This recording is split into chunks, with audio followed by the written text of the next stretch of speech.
দর্শক সবাইকে স্বাগত জানাচ্ছি আরআইএসএলসির জনতন্ত্র গণতন্ত্র অনুষ্ঠানে।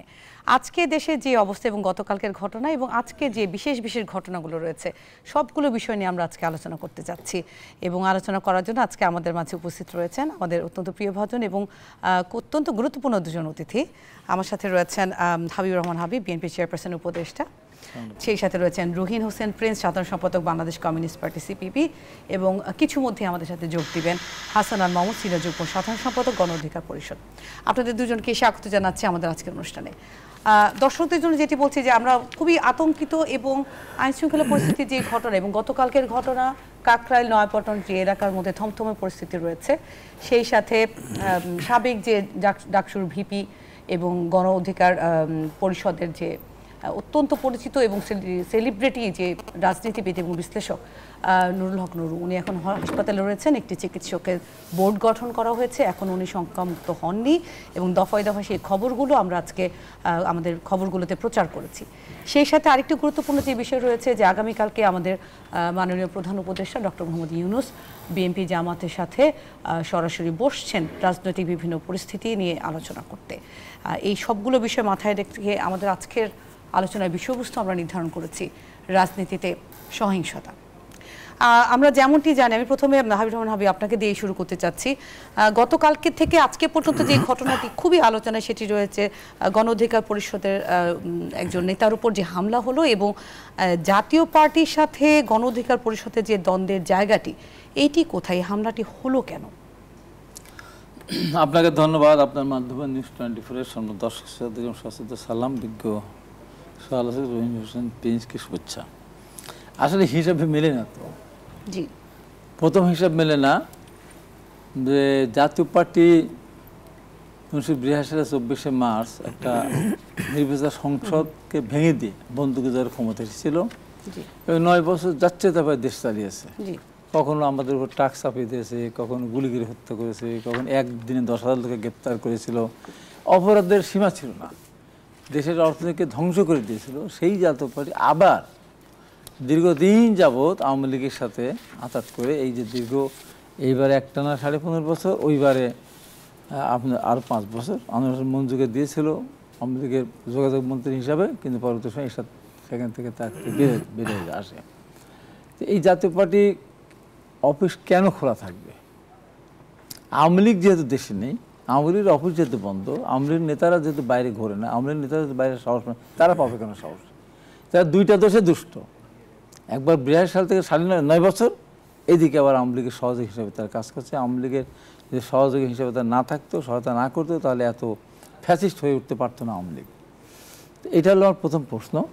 দ্বিতীয়ত প্রশ্ন, নূরের কেন দাবি করা লাগবে? জাতীয় পার্টিকে আপনার নিষিদ্ধ ঘোষণা করা বা জাতীয় পার্টি কার্যক্রম চলবে না করা লাগবে কেন? সরকারই তো ছিল। আমি তো প্রথম সরকার পতনের পরেই বলেছিলাম 14 দল এবং জাতীয় পার্টির 2 অংশকেই রাজনীতি থেকে দূরে রাখা দরকার। তাকে এরা নির্বাচনে ভোট ব্যবস্থা সবকে ধ্বংস করে দিয়েছিল, দেশের অর্থনীতিকে ধ্বংস করেছে। জাতীয় পার্টি লাস্ট বাজেট দিতে প্রায় 90% ছিল মানে বৈদেশিক উৎস থেকে বাজেট সংযোজন করেছিল। আওয়ামী লীগ এসে দেশটা ধ্বংস করে দিয়েছে। তো আওয়ামী লীগ নিষিদ্ধের পর্যায়ে গেলে তারা প্রকাশ্যে জাতীয় পার্টি আসবে কেন? এই হলো প্রথম। দ্বিতীয়ত কথা। তৃতীয়ত হলো নূর যে জাতীয় পার্টি নিষিদ্ধ করার জন্য একটা প্রোগ্রাম করতে যাচ্ছে, সাংবাদিক করতে যাচ্ছে, সেটা আমি কালকে জেনেছিলাম। তো যে সাংবাদিক আমার সাক্ষাৎ কেন, সেই সাংবাদিক বলতেছিল নূর ভাইয়ের কাছে আছে, নূর ভাই একটা প্রোগ্রাম আছে। নূরের ওই মিছিলটা সংবাদ সম্মেলন করে মিছিলটা সে নিয়ে গিয়েছিল তখন কিন্তু আমি ওর অপোজিট অফিসে বসাছিলাম। আমার 8টায় প্রোগ্রামে আসবো নিউজ ডিবিসিতে, সেই জন্য। এরপরে আমি দেখি যে ওখানে জাতীয় পার্টির সাথে, তো প্রথমত কথা, প্রশাসন এখানে জাতীয় পার্টিকে অফিস বন্ধ করে বলে দিতে পারতো যে তোমার দিকে চলে যাও, অথবা মিছিল যখন দিকে গিয়েছে তখন মাঝখানে ব্যারিকেড দিতে পারতো, যেতে না পারে। তো এই সুযোগটা কেন দিল আমি এটা বুঝলাম না। নূর মিছিল নিয়ে ওই দিক গেল কেন তাও বুঝলাম না, গেল। দ্বিতীয়ত কথা, এরপরে ওখানে সংঘর্ষ হয়েছে, ঢিলাঢিলি হয়েছে, ইটাটি হয়েছে, কেউ আহত হয়েছে। ওই জায়গায় যদি নূরকে মারতো তাহলে পরে আমি একরকম বক্তব্য দিতাম। কিন্তু নূরকে যে জায়গায় মারা হয়েছে, পরে আমি যখন দেখলাম, একটা শোতে ছিলাম, আমি জানতে পারিনি, তার অফিসের সামনে সে সাংবাদিক সম্মেলন করতে চেয়েছিল, সেখানে মব সৃষ্টি করতে পারে এই আশঙ্কা থেকে এইভাবে নির্দয়ভাবে পিটানো, এটা কোনোভাবেই আমার কাছে গ্রহণযোগ্য না, কোনোভাবেই না। তাই এটা তো সরাসরি সেই স্বেচ্ছাচারী সরকারের আমলে যেটা আমরা দেখেছি, আমাদের উপরে নির্বাচনের সময় গুলি করেছে, আমাদেরকে কুপিয়েছে, হেলিকপ্টার করে আমাদের কাউকে ঢাকাতে আসতে হয়েছে। তো এখন 5 তারিখের পরে কেন এটা হবে? এবং বেশ কয়েকদিন ধরে চলতে মফ চলছে, অনেকদিন ধরেই মফ চলছে। দেখা গেল যে দিনাজপুরে একটা আনন্দ কি একটা মানে ওখানে রিসোর্ট, সেটাকে পুড়িয়ে দিল। পাশে মসজিদ ছিল, সেটাও আগুন থেকে বাঁচলো না। লতিফ সিদ্দিকের বাড়ি পুড়িয়ে দিল। লতিফ সিদ্দিক অন্যায় করেছে, করে তার শাস্তি হবে, তার বাড়িতে অন্যায় করেনি। আবার এখানে তারা একটা আপনার 71 কি বঞ্চ নাকি একটা করতে গেছিল। তা আমার কথা যে লতিফ সিদ্দিকে আওয়ামী লীগ করতেন, আওয়ামী লীগ থেকে তাকে বহিষ্কার করেছে, তার মন্ত্রিত্ব কেড়ে নিয়েছে। তারপরে সে যদি স্বাধীনতা চেতনা নিয়ে, মুক্তিযুদ্ধের চেতনা নিয়ে যদি সে কোনো প্রোগ্রাম করতে চায়, তাহলে সেটা বাধা দেওয়ার কিছু নেই। আওয়ামী লীগকে সামনে নিয়ে আসার জন্য, পুনর্বাসন করার জন্য যদি করে থাকে, তাহলে সেটা এখন এই ছাত্র সমাজ এটা মানবে না, বা জেলা অভ্যুত্থানে যারা নেতৃত্বে ছিল, বা আমরা সবাই যারা ছিলাম, যারা রক্ত দিয়েছে, তারা এটা মানতে চাবে না। কিন্তু সে যদি মুক্তিযোদ্ধা নেই বসতে চায়, তাহলে তার বাধা দেওয়ার কিছু নেই। আর বাধা দেওয়ার কিছু থেকেই থাকতো, সে তখন আবেদন করেছে, সে রীতিমতো পারমিশন পেয়েছে, রীতিমতো টাকা জমা দিয়েছে, তাহলে এটা সরকার নলেজে অবশ্যই গেছে। তাহলে সরকারের উচিত ছিল সেটা বন্ধ করে দেওয়া, টাকা ফেরত দেওয়া, যে ভাই সরি আমরা এটা পারবো না। তাদের ঘটনাটা ঘটে না কেন? সেখানে গিয়ে যে ঘটনাটা ঘটলো, কিছু ছেলে তাদের দেখায় যে তারা কোন দলের বা কৃষি সমর্থক। এই যে সিনিয়র মুক্তিযোদ্ধাদের গলা টিপে ধরা, এটা একটা অসভ্যতা, একটা অসভ্যতা গেল। আচ্ছা, সেখানে তো সরকার প্রোটেকশন দিতে পারতো, এই অসম্মানতা না করলে তো পারতো। হ্যাঁ, মুক্তিযোদ্ধা হিসাবে সে অন্যায় করেছে, তার শাস্তি অবশ্যই হবে, কিন্তু তারপরে কি গড়া নিয়ে করা যাবে? গেল অ্যাডভোকেট ফজলুর রহমান, সে যে বক্তব্যই দিক, সে তার পক্ষে দল তার বিরুদ্ধে ব্যবস্থা নিয়েছে, তার 3 মাসের জন্য তার সমস্ত পদ পজিশনকে স্থগিত করেছে, যথেষ্ট। সেখানে তার বাড়ির সামনে গিয়ে একটা দেখে বাজে একটা মেয়ে, ওর বাপ মা আছে কিনা আমি জানি না, এই ফজু রাজাকার আসছে নাম, এটা কি? ফজু ভাই নিজে অ্যাডভোকেট, তার ওয়াইফ অ্যাডভোকেট, তার নিজের মেয়ে একটা ব্যারিস্টার, ছেলে একটা ব্যারিস্টার। আর এই অসভ্যরা কোথার থেকে এসেছে আমি জানি না। তো সেখানে প্রশাসন কোথায় ছিল? প্রশাসন কোথায় ছিল? সেখানে ফজলু ভাই তো বলেছেন যে আমি কোন দোষ করে থাকলে পারে, তার জন্য আমাদের মামলা হোক, আমার জন্য নন বেলেবল সেকশনে মামলা দিয়ে কোনো আপত্তি নেই আমার। কিন্তু তার বাড়ির সামনে গিয়ে এবং সে বলেছে, আমার কথার মধ্যে দিয়ে আমি হলে অবশ্যই আমি এর জন্য দুঃখ প্রকাশ করতেছি বা ক্ষমা প্রার্থনা করতেছি। তার বাড়ির সামনে গিয়ে, ওখানে তো ফজলু ভাই নিজের বাড়ি তো না, অনেকগুলি অ্যাপার্টমেন্ট আছে। আমি তার ওখানে গেছি, আগে গিয়েছি। আর ওখানে তো আপনার গাজী টেলিভিশনের অফিস, বাসায় দেখি তো ওখানে থাকে অনেকগুলি অ্যাপার্টমেন্ট ওখানে। সেখানে গিয়ে এই যে জনজীবনের সামনে গিয়ে এই যে ভাষা খারাপ করা, যে স্লোগান দেয়, কি স্লোগান! এই স্লোগান কোনো সভ্য মানুষের সন্তান এই স্লোগান দিতে পারে? তার মেয়ে মানুষে এসব স্লোগান দেয়। আমরা কি শিখতেছি? আমরা 5 তারিখে পরে 5ই আগস্ট যেসব ভাষা আমরা শিখেছি, দেখেন কত অসভ্যতা। পুরানা ঢাকার সোহাগ হত্যাকাণ্ডের শিকার হল, নির্মম হত্যাকাণ্ডের শিকার হল ওদের বন্ধুদের ভিতরে 2 জনের শুনেছি বোধহয়। দল তো তাদের পক্ষে স্ট্যান্ড নেয়নি, মামলা করতে বলেছে, আইনি সহায়তা না করে সেবার বলেছে। তার আগেই স্লোগান হলো হাসিনা গেছে যে পথে, তারেক যাবে সে পথে, 3 চালে কাওয়া, তারেক জিয়ার মায়া। তারপর কি বলে, তারেক রহমান কি 1 2 3 4 তারেক রহমান পিঠে মার। তারপর চাঁদা উঠে পল্টনে চলে যায় লন্ডনে, আমার ভাইয়ের রক্তলা ইয়ের হলো কিসের সাল, এই যে আশেপাশে এই যে একটা ভাষা তো আমরা বলতে পারি না। জি জি জি, এই ভাষা আবার কিছু আছে। এটা তাহলে কেন আসলে, মানে কেন হলো? এই শিক্ষালো কারাই রাজনীতিতে আসছে বা শিক্ষালো কারা, কি শিক্ষার জন্য আসছে বলেন তো? এই প্রশ্নটা তো আসে। হ্যাঁ, কি শিক্ষার জন্য, কি শিখালো আমাদেরকে? বিদেশে কিছু সাংবাদিক আছে দেখি একজন এক মুখ বড় বড় করে লম্বা লম্বা করে তারেক রহমান কি বলে, আমি আরো আসতে চাই, শেষ করে দেন, কি বলে যে তারেক রহমানকে কি বলে, আবাল নাকি আরেকটা বাজে একটা বলে যে খাম্বা হ্যান ত্যান, সে আসবে দেশে। এটা কি এগুলি ভাষা? এমন অসভ্য ভাষা এরা ব্যবহার করতেছে যা আমরা তো অতীতে কোনো শুনি নাই। তো এই সমস্ত আমরা এই শিক্ষাকে আমরা এই শিক্ষা আমরা শিখছি। তাই আমি মনে করি যে দূরের উপর যে আক্রমণটা হয়েছে, এটা পৈশাচিক আক্রমণ। একটা মানুষের পার্টি অফিসের সামনে সে দাঁড়াতেই পারে, সাংবাদিক সম্মেলন করতেই পারে।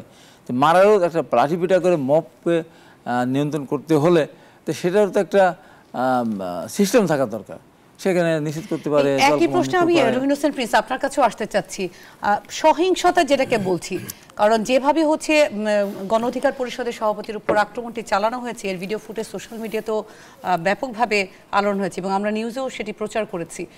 বিষয়টি প্রশ্ন জাগায় কিনা যে রাজনীতিতে এই সহিংসতার প্রয়োজনটা কি আসলে? গতকালকে যে ঘটনাটি ঘটলো, এটার প্রয়োজনটা কি ছিল?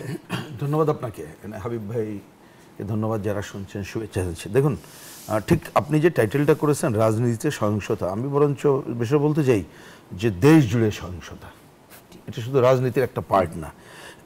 এবং রিসেন্টলি কতগুলো ভয়াবহ ঘটনা ঘটছে, হাবিব ভাই কিছুটা উল্লেখ করেছেন।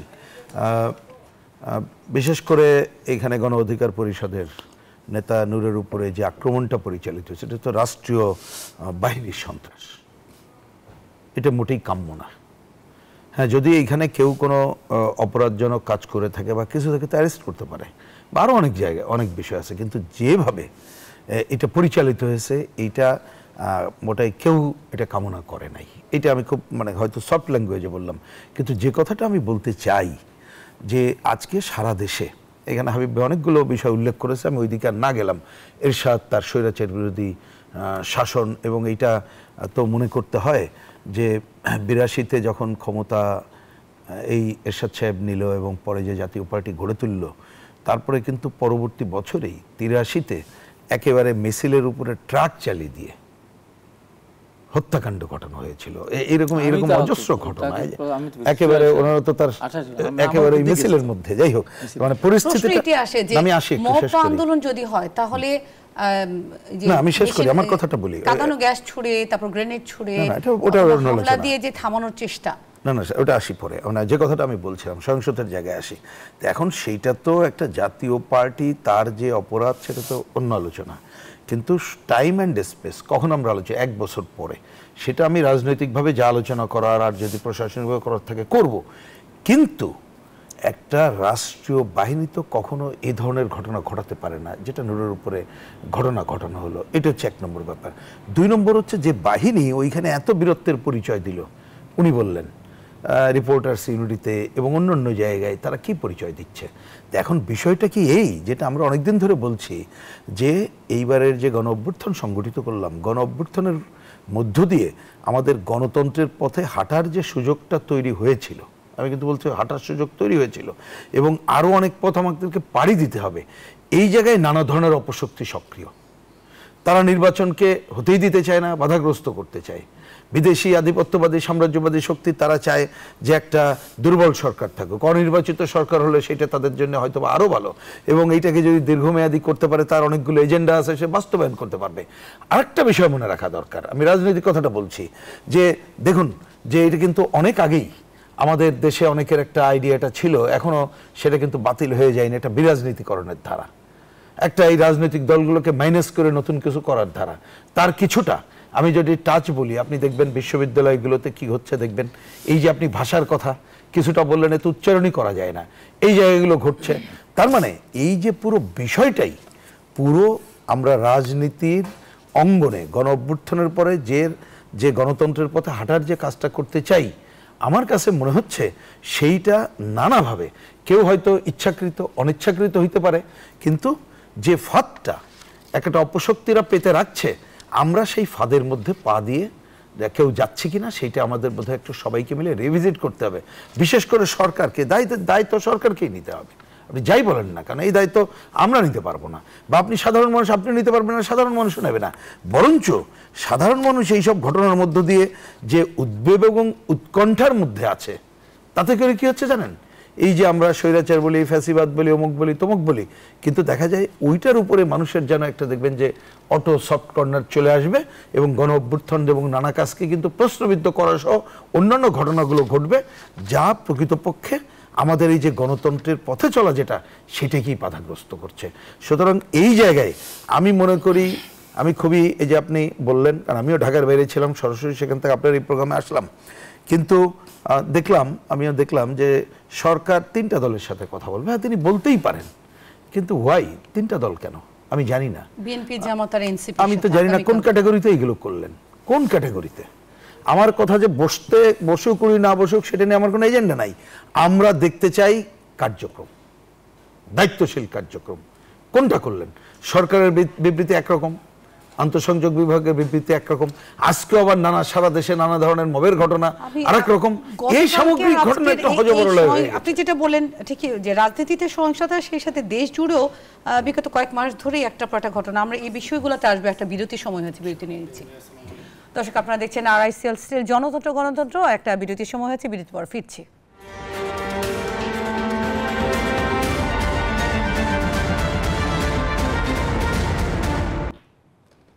দর্শক আপনাদেরকে আবারও স্বাগত জানাচ্ছি। আপনারা দেখছেন RICL স্টিল জনতন্ত্র গণতন্ত্র অনুষ্ঠান।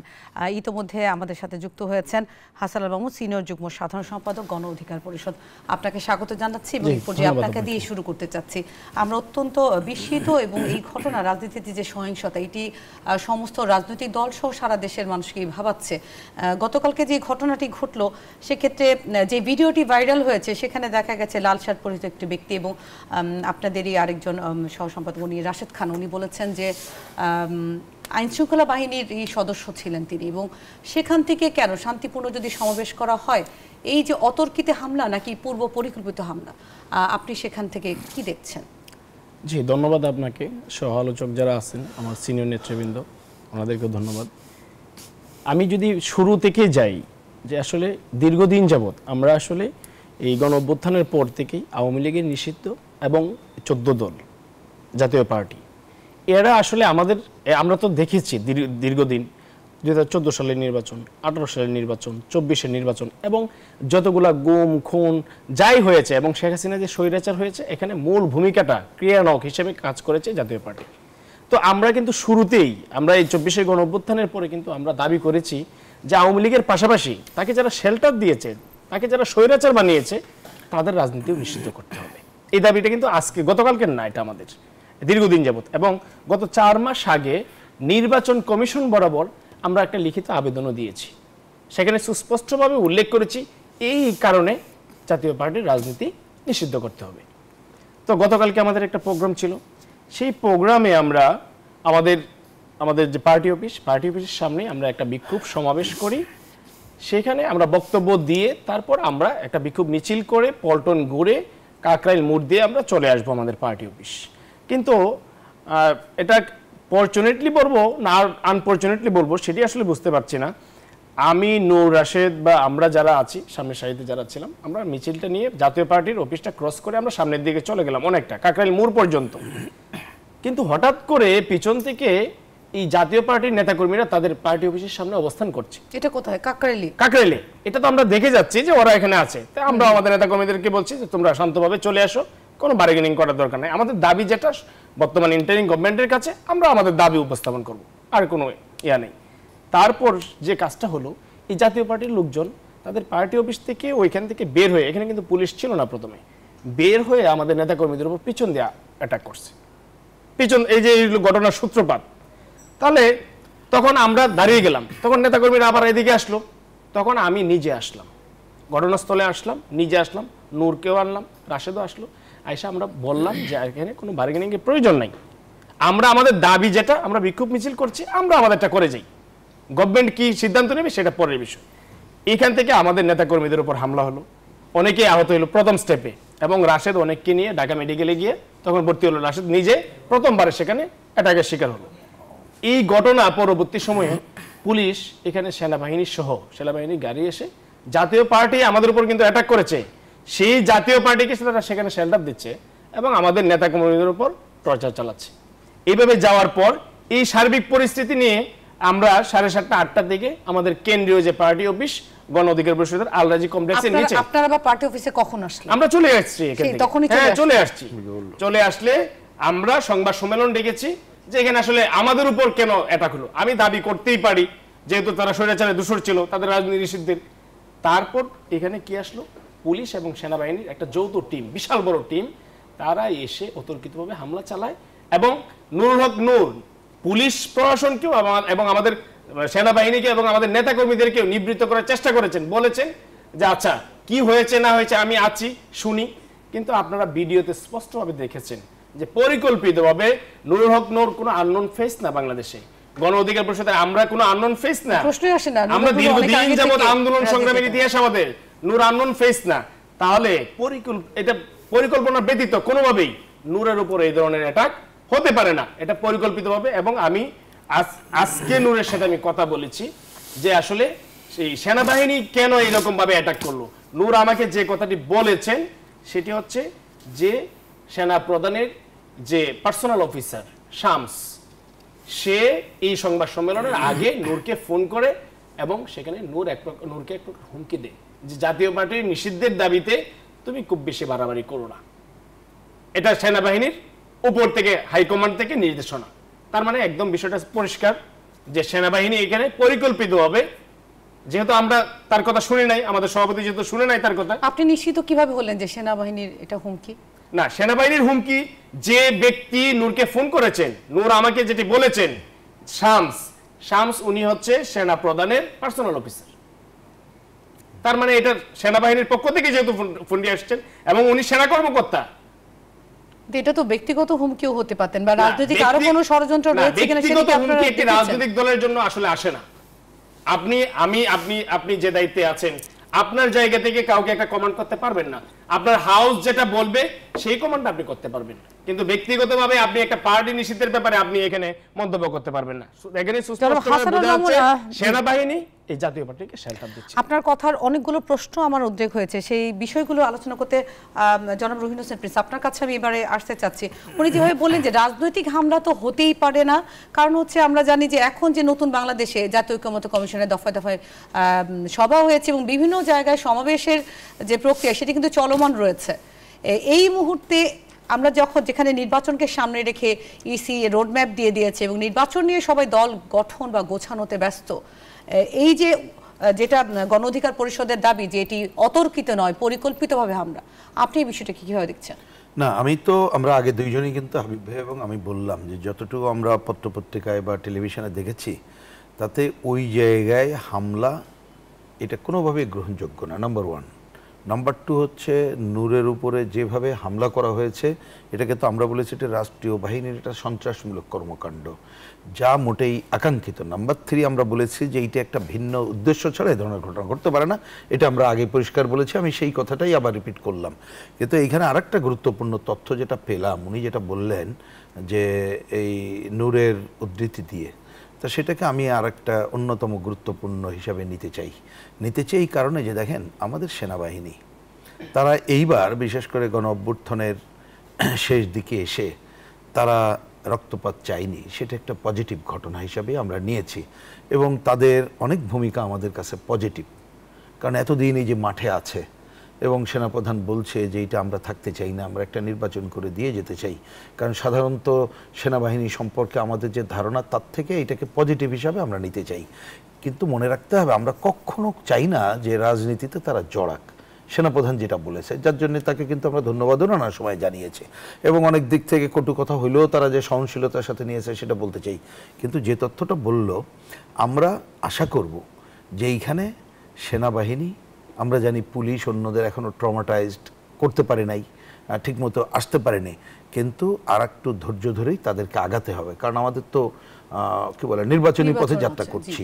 আর মনে রাখতে হবে নির্বাচনী যাত্রা মানে ধরুন কথার কথাই তিনজনে আসি, এখন কেউ হয়তো একজন মনে করবে যে না ভাই ভালোভাবে হয়ে যাক, কেউ একজন তো পলিটিক্যাল ডিমান্ডই আমি করতে পারি, যেটা ধরনের আমার কাছে অপছন্দ হইতে পারে, আপনার কাছে অপছন্দ হইতে পারে, কিন্তু সেই কথাগুলো বলার সুযোগ দিতে হবে। হামলা মোটেই না, এবং যে কথাটা আমি আগের পার্টে বলেছি সেটাই রিপিট করছি, বরঞ্চ এই হামলার মধ্য দিয়ে আমি যেটা বুঝলাম মানে বলতে চাইলাম যে এইটা শুধু রাজনীতিতে না, পুরো দেশে সহিংসতার ঘটনা ঘটতেছে এবং একটা উদ্বেগ উৎকণ্ঠা বাড়ছে এবং দেখেন আমাদের কোনো সহনশীলতার জায়গা কিন্তু আর থাকছে না। তার মানে যে অপশক্তি আমাদের এই গণ অভ্যুত্থানের পরে আমাদের যে গণতন্ত্রের পথে হাঁটাকে বাধাগ্রস্ত করতে চাই, তারাই কিন্তু নানাভাবে সুযোগ পেয়ে যাবে। সুতরাং এই সুযোগ আর দেওয়ার কোনো সুযোগ করা যাবে না। অন্তর্বর্তীকালীন সরকার, আমি জানি না তারা একটা বিবৃতি দিয়েই কেন ক্ষান্ত হলো, যে সময়টা পার হয়ে গেল। আজকে বিকেলে কিন্তু প্রধান উপদেষ্টা যে প্রেস সচিব উনি খুব ভালোভাবে প্রেসকে জানিয়েছেন এবং সমবেদনা এবং দুঃখ প্রকাশ করেছেন এবং এই বিষয়ে তদন্ত কমিটি আমি যদি অন্য কথা বলি, আপনি প্রসঙ্গটা আপনার কথা বললা, মানে এগুলো আসলে বলতে ইচ্ছা করে না, তারপরেও একটা বলছি। ওই যে দেখলাম কালকে যে, না ঠিক আছে, না আপনি বলেছেন ঠিক আছে, এবং আগামী কালকে যে বিএনপি জামাতের আমি বলছি আচ্ছা যদি ওনারা এরকম বসতে চায় তা আগে ওই দলগুলোর সাথে কেন, যাদের সাথে ঘটনা তাদের সাথে তো আগে বসতে পারতো। আমি প্রসঙ্গক্রমে বললাম, আমি যে জিনিসটাকে আপনি একটা সরকার যেটা দলীয় সরকার না, আমাদের সবার সমর্থনের সরকার, এখনো পর্যন্ত তো সমর্থন আমরা রেখেছি, তাহলে তারা যাদের উপরে এই ঘটনা ঘটেছে তা সেই জায়গায় তো আগে ভূমিকা নেবে, না নিয়ে সেটা যদি অন্য ভূমিকার মধ্যে সে শো করে, সেইটা আর একটা সংকট তৈরি করে ভাবতে হবে। যদিও আমি সেটাকে প্রধান করতে চাচ্ছি না, কিন্তু আমি পরিষ্কার বলি যে এই ঘটনা আর দেরি না করে দ্রুততার সাথে, ক্ষিপ্রতার সাথে যারা এটার সাথে জড়িত তার বিরুদ্ধে ব্যবস্থা গ্রহণ করতে হবে, জনগণকে আশ্বস্ত করতে হবে, কোথাও যাতে আর এই সুযোগকে ধরে কেউ মবের সৃষ্টি না করতে পারে সেই ব্যবস্থা করতে হবে। এবং জনগণের যে সবার যে ডিমান্ড আছে সেই ডিমান্ডটাকে সহনশীলতার সাথে আগাতে হবে। সব কাজ হয়তো এই সরকার করতে পারবে না, বা সবার সাথে হয়তো আমরা একমত হব না, সেটা অন্য আলোচনা। ওনার মন্তব্যটাও আমি নিতে চাই। আমরা তো হাসান আল মামুন ওনার বক্তব্যটি শুনলাম এবং এর আগেও আমরা আলোচনা করেছি। নুরুল হক নুরু ডাকসুর একটা অত্যন্ত 2018 সালে যখন ঠিকই কোটা আন্দোলনটি হলো তার পটভূমিকাতেই কিন্তু বলা যায় যে এখন ছাত্র জনতার যে শেষ 24-এর যে গণ অভ্যুত্থান, এর শুরুটা মনে হয় 2018-তে, এবং বিভিন্ন আলোচনায় রাজনীতিবিদরা তাই বলেন। এবং নুরুল হক নুরু কিন্তু তার একটা রিপ্রেজেন্টেটিভ বলা যায়, যে ছাত্র জনতা যে প্রতিবাদ জানাতে পারে বা রুখে উঠতে পারে ন্যায়ের জন্য, সেই নেতাকে যখন বিভিন্ন পার্টির মাধ্যমে হামলায়, সেই সাথে আইনশৃঙ্খলা বাহিনী যেটা তারা দাবি করছেন, এই হামলাটি আমাদের সামনে যে নির্বাচন রয়েছে, যেমন মির্জা ফখরুল ইসলাম আলমগীর উনিও কিন্তু গতকালকেও বলেছেন, আজকেও, যে একটা বাধা দেওয়ার চেষ্টা হচ্ছে, নির্বাচনকে বানচাল করার চেষ্টা হচ্ছে, এই অভিযোগটাও করেছেন। আপনারা কি ভাবছেন আসলে? না, আমি ভাবছি সরকার যদি দৃঢ়তা দেখায় তাহলে নির্বাচন হবে, কারণ নির্বাচন তো কেউ কোনো ঠেকাতে পারেনি দেশে। আমরা পারিনি, 85-তে পারি নাই, 86-তে পারি নাই, 88-তে পারি নাই, 2096-তে পারেনি, 2014 সালে পারেনি, 2024 সালে পারেনি। সরকারের দৃঢ় থাকতে হবে। তো সেখানে নির্বাচন চায় না কারা? একদম সোজা বাংলায় বললে যারা বাংলাদেশের স্বাধীনতা চায়নি, যেমন জামাত এবং চরমনাই, সেই সাথে আরও দু একটা দল বুঝে না বুঝে সেখানে তারা পেয়ার পদ্ধতি নির্বাচন করবে না। কিন্তু পেয়ার পদ্ধতি নির্বাচন হলে লাভকর ক্ষতিকার। জামাত বিএনপিকে ঠেকানোর জন্যই টার্গেট নিয়ে এটা নেমেছে, কিন্তু বিএনপিকে ঠেকাতে গিয়ে সেটা থার্ড পজিশনে চলে যাবে সেটা কি ভাবছে একবারও? পেয়ার পদ্ধতিতে নির্বাচন হলে আওয়ামী লীগ সেকেন্ড পজিশনে যাবে, কারণ আওয়ামী লীগ যে কোনো একটা প্রতীক বেছে নেবে। করতেই পারবো না, আমার সংবিধানেই তো নাই এটা, ইলেকশনই করতে পারবো না। সেটা তো বলছি, আমি বলছি যে অন্য কোনো নাম নিয়ে, অন্য যে কোনো একটা প্রতীক তো নিবন্ধিত প্রতীক আছে না, যে কোনো একটা প্রতীকে যেই জানাবে বলে যে তাকে ভোট দাও, তাদের যত ভোট এক জায়গাতে বলে দিয়ে দেবে। তাহলে এটার বিরোধিতা করতেই গতকালকের এই মিছিলটি ছিল না বা আন্দোলনটি ছিল না? গণ অধিকার পরিষদ যেটা করেছে, গণ অধিকার আওয়ামী লীগের সাথে যারা রয়েছে তাদেরকে সামনে আনা যাবে না। আওয়ামী লীগের সাথে যেটা আছে, নূর তো কালকে গেছিল বলতে, আমি কিন্তু আন্দোলনের পরপরই বলেছিলাম যে আওয়ামী লীগ নিষিদ্ধ হলে ওরা হবে না, কারণ আওয়ামী লীগ সহ হওয়া উচিত। প্রথম দিন বলছি, আমি কঠিন ভাষায় বলছি, আওয়ামী লীগ অপরাধ করছে একটা, ওরা করছে দুইটা, ধরতে গেলে তিনটা। ওরা একবার ইয়েতে করছে, 82 সালে করছে, তারপরে আওয়ামী লীগের সহযোগী হয়ে করছে, তারপরেও বিভিন্ন সময় নাটকের বাংলাদেশের রাজনীতির এইটাই নষ্ট করে দিয়েছে। ওরা কেন রাজনীতি করবে? ওদের তো রাজনীতি করার অধিকার নেই। সেখানে তাদের অফিস খোলা থাকবে কেন? কেন ওদের অফিস থাকবে? কেন ওদের অফিসে লোক বসা থাকবে? কেন ওর অফিস থেকে নূরের উপর আক্রমণ করবে? তো এইটা তো আগে, ওইটা তো আগে বন্ধ করা উচিত। তারপরে নূর ওখানে তার পার্টি অফিসের সামনে, আমি আবারও বলছি, আমি মানে 5-6টা প্রোগ্রাম করলাম এই 2 দিনের ভিতরে। আমি বলছি কোনোভাবেই নূরকে যদি পার্টি অফিসের সামনে, জাতীয় পার্টি অফিস ঢিলাঢিলির মধ্যে পড়িয়ে যদি একটা কিছু ঘটনা ঘটতো, ওখানে একজন মারা গেছে, এইটা আমার পরিষ্কার বক্তব্য। এই ঘটনার সাথে যারা জড়িত, যারা এই ঘটনা ঘটিয়েছে, কার নির্দেশে ঘটিয়েছে, তারা নিজেরা নিজে কিন্তু করেনি। নিশ্চয়ই কোনো না কোনো থাকে, ইন্ধন না থাকলে হুট করে গিয়ে এইভাবে, মানে এটা পৈশাচিক আক্রমণ, এটা হতে পারে না। এর চেয়ে নূর কী বলেছে আমি জানি না, সে যেটা বলে, হাসান যেটা বললো, কিন্তু যারা বলছে ক্যান্টনমেন্ট উড়িয়ে দেবে, যারা বলছে ক্যান্টনমেন্টের সঙ্গে ইট খুলে নিয়ে আসবো, যারা বলে যে এদের মাঝে ঘেলু নাই, লিজাইভে বন্ধুকে দিতে হবে, ওই অস্ত্র কেনে ওই মাঝে গুলি করতে পারে না, নূরের অপরাধ তো এসছে বেশি না, এসছে বেশি। এই যে সেনাবাহিনী আমাদের 5 তারিখে যদি এই বিষয়ে নির্বাচন প্রসঙ্গে আমি আসতে চাই, আমাদের একটা বিরতির সময় হয়েছে। দর্শক, আপনারা দেখছেন আরআইএসএলসির জনতন্ত্র গণতন্ত্র। এই পর্যায়ে একটা বিরতিতে যাচ্ছি, সাথেই থাকুন।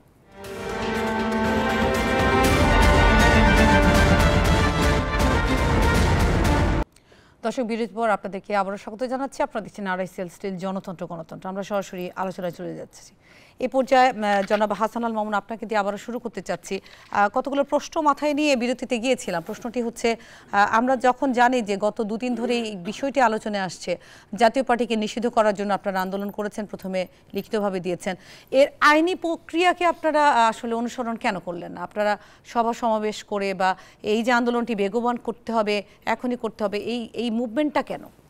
আমরা 2টি প্রক্রিয়াই অনুসরণ করছি। কেন আইনি প্রক্রিয়ার কথা বললাম? আমি তো আপনাকে বললাম যে গত 4 মাস আগে নির্বাচন কমিশন বরাবর কিন্তু আমরা একটা লিখিত আবেদন দিয়েছি। তার মানে তাকে নিষিদ্ধ করা না করা কিংবা সরকার বরাবরও দিয়েছি। তার মানে এটি একটি আইনি প্রক্রিয়া, যথাযথ প্রক্রিয়া। আরেকটি বিষয় হচ্ছে যে 4 মাস হয়ে যাচ্ছে, নির্বাচন সামনে চলে আসতেছে, তাহলে আপনি এই জাতীয় পার্টিকে যদি এইভাবে হ্যাঙ্গিং অবস্থায় রেখে এই জাতীয় পার্টিকে যদি আপনি নির্বাচনে অংশগ্রহণ করার সুযোগ দেন, তার মানে এই আওয়ামী লীগ জাতীয় পার্টির উপর ভর করে তার যে পূর্বের কায়দা ছিল সে বাংলাদেশের রাজনীতিতে আবার একটা এস্টাবলিশমেন্ট নেবে। এই নেওয়ার ফলে যে কাজটা হবে, এই জাতীয় পার্টি যারা আছে এরা কিন্তু এই যে গতকালকে যে তাদের পার্টি অফিসের সামনে, এখানে কি আপনার মনে হয় যে শুধুমাত্র জাতীয় পার্টির লোকজন ছিল? এখানে আওয়ামী লীগের লোকজনও ছিল। এটাই স্বাভাবিক। বিভিন্ন জায়গায় এই জাতীয় পার্টির পরবর্তী সময় দেখা যাবে যে জাতীয় পার্টি যদি নির্বাচনে অংশগ্রহণ করে, এই জাতীয় পার্টির ছত্র ছায়ায় কিন্তু তারা কি করবে, এই যে ঘটনাগুলো 17 বছরে ঘটাইছে, এই বর্তমান আগামীতে নির্বাচিত যে সরকার আসবে সেই সময়ও কিন্তু তারা ঘটাবে। সুতরাং আমি বলবো এখানে সরকারেরও অনেকটা দায় আছে। ইউনূস সরকার হচ্ছে আমাদের আসলে রক্তের উপর দিয়ে সরকার। কেন বলছি?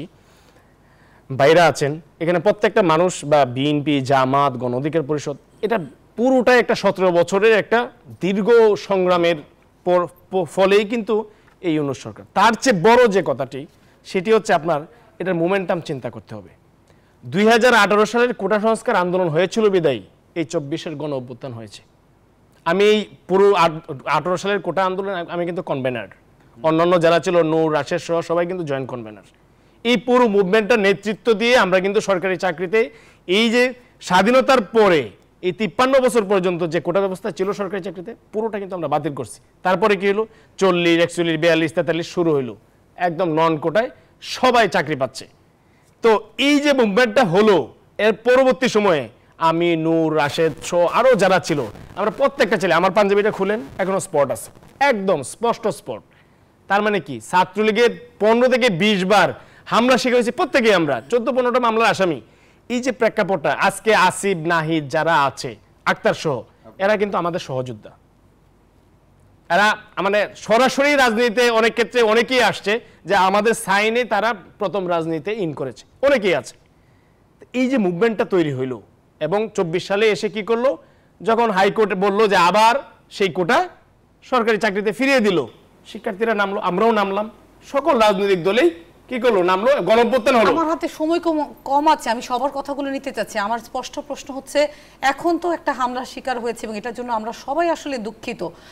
হাসপাতালে নূরের অবস্থা এখনো আশঙ্কাজনক, ওনার জ্ঞান ফিরেছে কিন্তু কথা বলছেন না। এই অবস্থায় আপনারা কি দাবি করছেন এবং কি চাচ্ছেন আপনাদের দলের পক্ষ থেকে? হ্যাঁ, আমরা স্পষ্টভাবে আজকে 3টি দাবি করেছি। সেটি হচ্ছে যে জাতীয় পার্টির নিবন্ধন বাতিল করতে হবে এবং এই আমাদের নেতাকর্মীদের উপর যে হামলাটি হয়েছে এটি তো পরিকল্পিত হামলা, এতে কোনো সন্দেহ নাই। দেশের প্রত্যেকটা মানুষ স্পষ্টভাবে বুঝে গেছে যেভাবে হামলাটি হয়েছে, হামলার যে ধরন, এটা দেখে বোঝা যাচ্ছে এটি পরিকল্পিত হামলা। এই হামলার সাথে কারা কারা জড়িত, পেছনে ইন্ধনদাতা কারা, বা সামনে থেকে যারা স্ট্রাইকিং ফোর্স ছিল তারা কারা কারা জড়িত, এদের প্রত্যেককে আইনের আওতায় আনতে হবে। এইটি হচ্ছে মূল 2টি দাবি আমাদের, যে জাতীয় পার্টির নিবন্ধন বাতিল করতে হবে সরকারের পক্ষ থেকে, আর হচ্ছে এই হামলার সাথে যারা জড়িত এদেরকে আইনের আওতায় আনতে হবে। জনাব রহিম হোসেন প্রিন্স, আপনার কাছে আবার আসতে যাচ্ছি। আমরা নির্বাচন নিয়ে সামনের দিকে এগোতে চাই সব রাজনৈতিক দলরা। আপনারা দফায় দফায় জাতীয় ঐকমত্য কমিশনে মিটিংও করেছেন, এখন ইসি বলেছেন আবার সবগুলো দল বা কিছু দলের সাথে দফায় দফায় বসবেন এবং আলাপটি চালিয়ে যেতে চাচ্ছেন।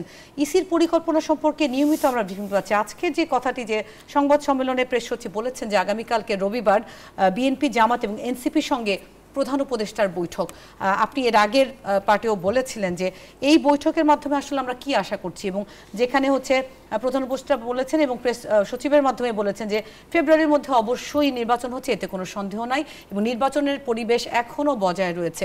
তাহলে এই সহিংসত ঘটনা, এবং আপনি যে বলেছিলেন দেশ জুড়ে বিভিন্ন ধরনের সহিংসতার ঘটনা ঘটছে, এখন নির্বাচনের পথ পরিক্রমায় সামনে কি হতে যাচ্ছে? আমি ছোট 3টা কথা বলি। 1 নম্বর, উনি যাদেরকে নিয়ে বৈঠক করছেন ওটা নিয়ে আমি কোনো মন্তব্য করতে চাচ্ছি না, কারণ উনি মাঝে মধ্যে দেখি অন্ততপক্ষে বিপদে পড়লে অনেককে ডাকেন, আমাদেরকে কখনো ডাকেন না, সেটা নিয়ে আমার কোনো বক্তব্যই নাই।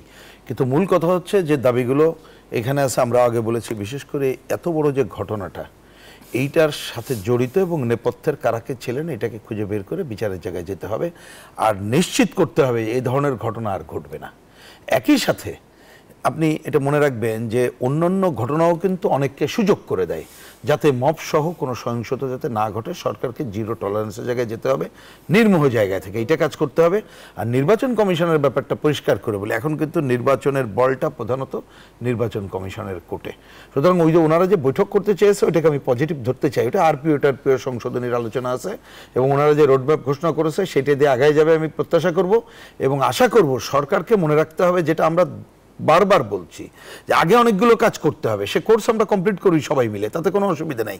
কিন্তু যারা নির্বাচনকে বাধাগ্রস্ত করতে চায় তারা প্রকৃতপক্ষে এই গণ অভ্যুত্থানের আকাঙ্ক্ষাকে বাধাগ্রস্ত করতে চায় এবং গণতন্ত্রের পথে হাঁটাকে বাধাগ্রস্ত করতে চায়, আরেকটা সংকটে দেশকে ফেলতে চায়। সুতরাং কোনোভাবেই যাতে বাধাগ্রস্ত না হয় তার জন্য সবাইকে আস্থায় নিয়ে সেই কাজটা সরকারকেই করতে হবে, এটাই আমাদের প্রধান কথা। এ পর্যায়ে হাবিবুর রহমান ভাই আপনার কাছে আসতে চাচ্ছি, আমাদের হাতে সময় খুব কম, তারপর আমি জানতেই চাচ্ছি আপনার কাছে, জুলাই সনদ নিয়ে একটা মতভেদ তো রইলই, সেটা নিয়ে আমরা দফায় দফায় কথাও বলছি। প্রশ্ন হচ্ছে সংস্কার প্রস্তাবের বাস্তবায়নে জুলাই সনদের যে আইনি ভিত্তি, এটি নিয়ে নির্বাচন কমিশনের যদি ঐক্যমতে না আসে সেক্ষেত্রে ইসির কী পদক্ষেপ হতে পারে? আর বিএনপি একটি বড় রাজনৈতিক দল, আপনারা এই বিষয়গুলো নিয়ে কীভাবে ভাবছেন? কারণ যেখানে জামাত বলেই দিয়েছে যে গণভোট বা এই যে তাদের যে পিআর এইটার বাস্তবায়ন তারা চায়, এনসিপি বলেছে তাদের মনের কথা, বা তারা দফায় দফায় কিছু দাবিও প্রকাশ করছেন, আপনারা কি ভাবছেন? না, এখানে খুব পরিষ্কার, তারা তো ক্ষমতায় আছে, এনসিপি ক্ষমতা আছে, জামাতও ক্ষমতা ভোগ করছে। মানে জামাতের সাথে কিছু ক্ষমতা ভোগ করে বলে তাদের নির্বাচনটা দরকার নেই, এই জন্য তারা নির্বাচনটাকে বিলম্বিত করতে চাচ্ছে। তারা ভেবে নিচ্ছে নির্বাচনটা দেরি হবে, তাদের সংগঠন শক্তিশালী হবে। তাহলে এই যে দাবি, তার কত বছর লাগবে আপনি বলেন তো? কত বছর সময় দিলে একটা নিরপেক্ষ আপনার এই যে আপনার প্রশাসন আসবে? একটা এসপি আপনি কতদিনই বানাবেন? বিদায় করে দেন সব এসপি, সব ডিসি, সব সচিবকে বিদায় করে দেন, দেশ চালাতে পারবেন? অতএব নির্বাচনটা হওয়া দরকার এই কারণে, দেশকে বাঁচানোর জন্য। কত বছর লাগবে বলেন তো এই নিরপেক্ষতা আসতে? তত বছর দেশে কি ইনভেস্টমেন্ট আসবে বাইরের থেকে? যে দেশে অস্থিরতা থাকে, রাজনৈতিক অস্থিরতা, সেখানে কেউ তার বন্ধুত্ব করতে চায় না, তার সাথে কোনো ব্যবসা করতে আসতে চায় না। তো এই জন্য দরকার, জামাত যেটা করতেছে, জামাত ধরেন পরিষ্কার বাংলায় বলি, এরা স্বাধীনতা বিরোধী একটা সংগঠন, আপনার চরমনায়ও তাই। এখন এরা যদি বলে নির্বাচন হতে দেব না, এদের তো আওয়ামী লীগ 1500 মতো মানুষকে হত্যা করেছে, আমাদের শহীদ হয়েছে, আমাদের ছোট বাচ্চারা থেকে শুরু করে এরা 20-25 হাজার মানুষকে আহত করেছে হাসপাতালে। তাই জামাত কত লক্ষ মানুষকে হত্যার দায় আছে তার? ও তো রাজনীতি করে দেওয়া উচিত না, ওর তো রাজনীতি নিষিদ্ধ করা উচিত। এবং জামাতের শিবিরের যে ভিভি প্রার্থী, ও তো ছাত্রলীগ নেতা, শিবির প্রার্থী ছাত্রলীগ নেতা। সে 5 তারিখের আগে তার কোনো ফুটেজ নেই, সে ছাত্রলীগের মিছিল করতে হেলমেট পরে পিটাতো মানুষকে, তারপরে যে বুলেট প্রুফ ঢাকা কলেজে পাওয়া সবচেয়ে দেয়, এবং গেস্ট রুমের টর্চার, যত অত্যাচার, যত নির্যাতন, ছাত্রীবন্ধুদের উপরে হামলা, সব তো এরা করেছে। কমিটিতে এখন কমিটি খুঁজে বাইর করেন, ওই কমিটির মধ্যে নাম আছে, তো ও ভোট করবে কেন? ওকে তো গ্রেপ্তার করা উচিত। ছাত্রলীগ যদি এই দেশে না থাকতে পারে, এলাকায় না থাকতে পারে, ভোট নিশ্চিত ও থাকবে, ও তো ছাত্রলীগ নেতা। ঢাকা বিশ্ববিদ্যালয়ের ছাত্রদের তো এইটাই উচিত, আওয়াজ তোলা উচিত। ছাত্রলীগ নেতা ভিভি ইলেকশন করতে পারবে না, আইনের আওতা ওদেরকে আনতে হবে। তারপরে স্পর্ধা কত বড়, কি বলেছে?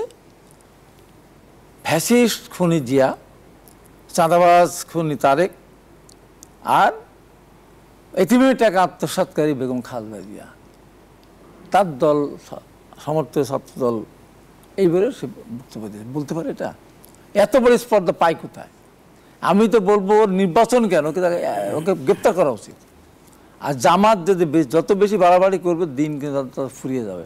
ভেবেছিল যে দিন যত শুরু, এখন তো চাঁদাবাদ ধরা পড়তেছে, তো যেখানে ধরা পড়ে সেখানে চাঁদাবাদ ধরা পড়তে, জামাত অপকর্মের সাথে জড়িত জামাত। আর্মিরা সেদিন আমাদের এই যে নাটোরে ধরলো, কয়েকদের পিটালো, সব জামাত। তারপর ব্যাংক দখল করছে তারা, ইসলামী ব্যাংক না। ইসলামী ব্যাংকের হিস্ট্রি কি? ইসলামী ব্যাংকে জামাত ইসলামী ব্যাংক, ইসলামী ব্যাংক যখন প্রতিষ্ঠা তখন বিভিন্ন সৌদি আরবের বিভিন্ন শেয়ার ছিল, এস আলম গ্রুপ তাদের শেয়ার কিনে নিয়েছে, নিয়ে ওরা অন্যায় করেছে, ন্যায় করেছে একটা কিছু অন্যায় করেছে। তো জামাত দখল করবে কেন? সবগুলি ব্যাংক জামাত দখল করেছে। আর আমাদের বিএনপির বিরুদ্ধে বলে যে চাঁদা তোলে, টেম্পো স্ট্যান্ড। আরে টেম্পো স্ট্যান্ড, বাস স্ট্যান্ড থেকে ওই সিরিয়ালতে 10 টাকা 5 টাকা চাঁদা নিয়ে 100 বছর লাগবে যে আমাদের লুটটা করেছে ব্যাংক থেকে সেই বিবরণ টাকা আনতে। আমরা একদম শেষ এখন এই জন্য বলি যে দেশে অস্থিরতা সৃষ্টি করার জন্য জামাত চেষ্টা করছে, এবং আমি বলি জামাতের সৃষ্টি লগ্ন থেকেই তারা ভুল পথে চলেছে। পাকিস্তানের স্বাধীনতা চায় নাই, বাংলাদেশের চায় নাই, এবং সবচেয়ে বড় কথা ওতে ইসলামের ধ্যান ধারণাই ওদের ভিতরে নেই। এবং দেখেন আবুল আলাহ মওদুদির 9টা ছেলে একটা মাদ্রাসা পড়ে না, একটা জামাত করে না। নিজামের ছেলেরা একটা মাদ্রাসা পড়ে না। আপনার গোলাম আজমের ছেলে একটাও মাদ্রাসা পড়ে না, একটাও না। তারা পাশ্চাত্য শিক্ষায় শিক্ষিত হবে, আর তারা এখানে ইসলামের লেবাস পড়বে, তারা হযরত মুহাম্মদ সাল্লাল্লাহু আলাইহি ওয়াসাল্লাম সমালোচনা করবে, খোলাফায়ে রাশিদিনের সমালোচনা করবে, আর তারা ইসলাম কায়েম করবে। ওই চরমানে কি বললো যে কমিউনিস্টরা যদি দখল করে না ইসলাম প্রতিষ্ঠা হবে, জামাত যদি দখল করে এই দেশে আর ইসলাম প্রতিষ্ঠিত হবে না। আবার ওরা বলছে এখন আর মিলে গেছে ক্ষমতার জন্য। জামাত সেই কার সাথে না যায়, সেই পরগাছা আর কি। জাতীয় পার্টির ঘাড়ে ওঠে, আওয়ামী লীগের ঘাড়ে ওঠে, বিএনপির ঘাড়ে ওঠে, এখন এনসিপির ঘাড়ে ওঠার চেষ্টা করতেছে। আমি মনে করি স্বাধীনতা বিরোধীরা যেন ঢাকা বিশ্ববিদ্যালয় নির্বাচিত হতে না পারে, জামাতের অপর রাজনীতি বন্ধ করার জন্য রাস্তায় আমাদেরকে যেমন নূর যেমন বলেছে জাতীয় পার্টি নিষিদ্ধ করতে হবে, নিবন্ধন বাতিল করতে হবে, জামাতের নিবন্ধন বাতিলের জন্য আমাদের চেষ্টা করতে হবে। আপনাদের সবাইকে ধন্যবাদ জানাচ্ছি। দর্শক, এই ছিল আজকের আরআইসিএল স্টিল গণতন্ত্র অনুষ্ঠানে। নিশ্চয়ই অন্য কোনো রাজনৈতিক ইস্যু এবং দিনের ঘটে যাওয়া ঘটনা নিয়ে পরবর্তীতে আপনাদের সাথে আবার আলোচনা করব। জনতার কথাই বলছি অনুষ্ঠান। সবাইকে ধন্যবাদ জানাচ্ছি সাথে থাকার জন্য।